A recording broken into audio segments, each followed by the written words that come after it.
Hi, I, female 19 years old, have been translating for my older deaf sister, female 26 years old, as long as I can remember. My sister lost all her hearing at the age of 3. My parents are not fluent in American Sign Language, ASL, so they only use home signs, made-up signs including pointing. I am the youngest of 7, and the one who knows the most ASL. Because of this, I have been translating for my sister to my parents, sometimes older siblings, etc. Growing up, I'd always get irritated when my parents' siblings would make me interpret.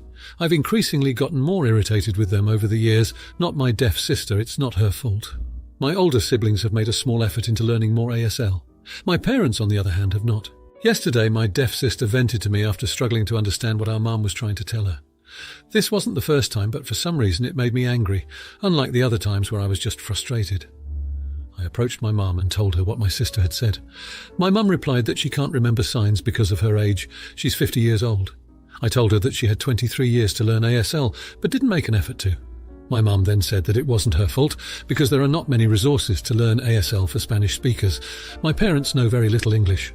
I brought up how I've translated, in written format, English videos teaching ASL to Spanish, but she never utilised my papers. I then told her that she can't even sign "What's your favourite colour" and that she was never there for my sister when traumatic things were happening.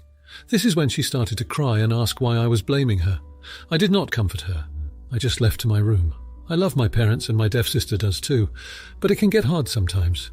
We have our good days and bad days, and I'm honestly tired. I think that is why I snapped. After the argument, I felt bad. My parents are immigrants. They never finished elementary school. Maybe that is why they couldn't learn ASL. I've never gotten into a big argument like that with my mum and have not apologised. Now here are the comments. Comment 1. Not the idiot, you're a wonderful person, and the only compassionate person in your family. I cannot imagine giving birth to a deaf child and not learning ASL. Your parents had the opportunity to learn alongside your sister since she was born. 23 years of them consciously choosing to not be able to communicate with their own child is jerk behaviour. As you know, learning ASL is not that hard. They don't even want to learn how to communicate in the language of the country they live in. I'm born in the US, 6 years older than your mother, and I learned ASL and French, even though I have nobody to talk to in those languages. You don't need a college-level education to learn languages. My mother is an immigrant with the equivalent of a 6th grade education too. She worked her way up in a job to become a department manager.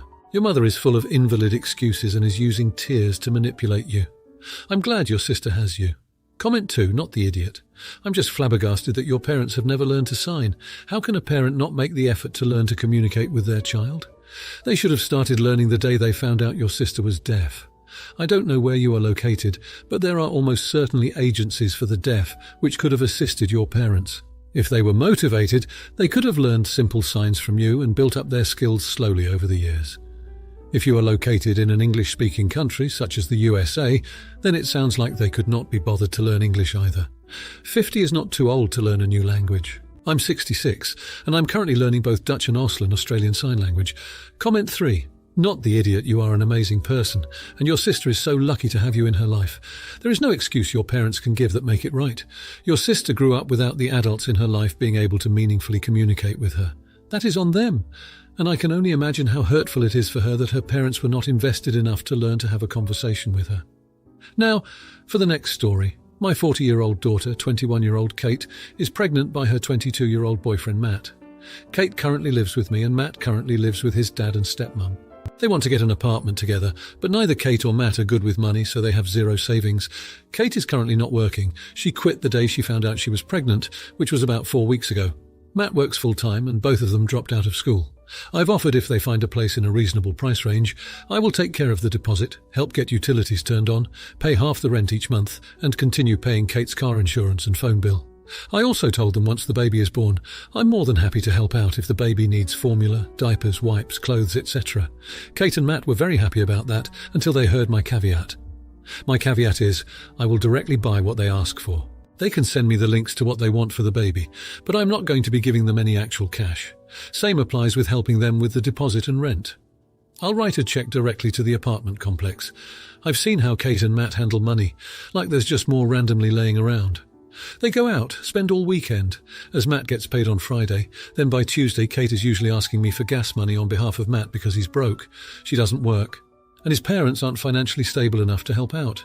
Kate immediately objected to my conditions and said I'm being unfair to her and Matt, treating them like children, and I should want to help out anyway, they need or want me to. I told Kate from past observations that my choosing to not directly give them money is not something I'm willing to discuss or negotiate on right now.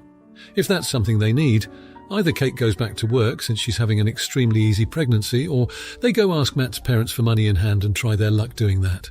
Am I the idiot? I'm not going to penalise my future grandchild and make them go without because my daughter and her boyfriend have poor financial literacy. Comment 1. Not the idiot. They're looking a gift horse in the mouth. It's a sweet deal for them, and they should be down on their knees grateful for your generous offer. They are too immature to understand what you're offering. They're playing house like children, but they have adult responsibilities they are not living up to. Quitting as soon as she finds out she's pregnant, that's just dumb. Spending your paycheck as if it's monopoly money is not a great way to save for their future child. They're playing the game of life like it's the board game and not real-life bills, diapers and food. Please encourage her to nurse her baby. Way less expensive than formula. Comment 2. Kate immediately objected to my conditions and said I'm being unfair to her and Matt, treating them like children. Well, they are acting like children. Why should you treat them differently? You are going above and beyond to help, and instead of thanking you profusely and trying to get to a point where they don't have to rely on your help, she wants to complain that you won't just hand her stacks of cash to use on whatever random crap she wants to buy. Not the idiot, and please stick to your guns on this. Comment 3. Not the idiot, but if you think your daughter's problem is simply financial literacy, you are in for a rude awakening. This is well beyond being good with money. You've totally enabled her. She thought quitting her job was the right move. What gave her that idea? She can't even manage to pay her own phone bill, and based on their spending behaviour it sounds like drugs and partying are their priorities. Now for the next story. I work at an office, and I actually like my job. I'm still a student, so I'm usually there in the early evenings just helping around. The regular workers have a short overlap with me, around 30 to 45 minutes. Some background, I don't use a lot of products with scent. The reason for this is that if it's unnecessary I don't use it. Like in the washing machine or cleaning supplies, and I don't use actual perfume unless it's for a party or the like. If I don't use a product daily, however, I'm okay with scent. Like shampoo, I only use that twice a week. I have very, very long hair, like to my mid-thigh, and I use quite high-quality products, and those are hard to find unscented if I don't want to spend an absolute fortune. One of the regular workers is extremely sensitive to anything scented. She told me this after working with me for a few weeks, and just asked that I mind what I wear when she was there. I said sure, thinking maybe I'd just not wash my hair the day before work, as that is the only scented product I use. But she regularly complains my scent gives her migraines. I'm so frustrated because I don't know what to do. I avoid her, try not to walk past her, put my hair in tight hairstyles so it's not so everywhere. Last time she literally opened 2 windows almost as soon as I walked in the room. I hadn't washed my hair for 3 days and literally wore nothing scented. I asked my friends if I have a particularly strong odour, and they say absolutely not. I've tried changing my shampoo to something else twice, no change. And at this point, I dread going to work because I feel like I make her sick just by being there. The other student there says she's had the same issue. Luckily, she's at the other end of the building, so it's not her issue anymore. I've considered just giving up. Nothing I seem to do helps. Would I be the idiot? Now here are the comments. Comment 1. Not the idiot. As someone who is sensitive to smells, I would never ask a co-worker to alter their hygienic practices because of me. I would just politely keep my distance and come up with my own solutions. You went above and beyond to try and accommodate her. What more can you do? If it's so bad for your co-worker, responsibility is on them to find solutions, especially since I'm so certain you're not the only one using scented products. She can request moving desks, put on a mask, or get a desk fan. Comment 2. Not the idiot. If your co-worker complains to you again, tell them that it's not your job to arbitrate employee disagreements and that she should take the complaints to HR. At the same time, you should email HR to let them know that your co-worker complains about your scent. Document the steps you've taken to try and mitigate this issue and explain that you're starting to feel harassed and it's an uncomfortable working environment for you. Comment 3. Not the idiot, and I say that as someone who is highly sensitive to smells.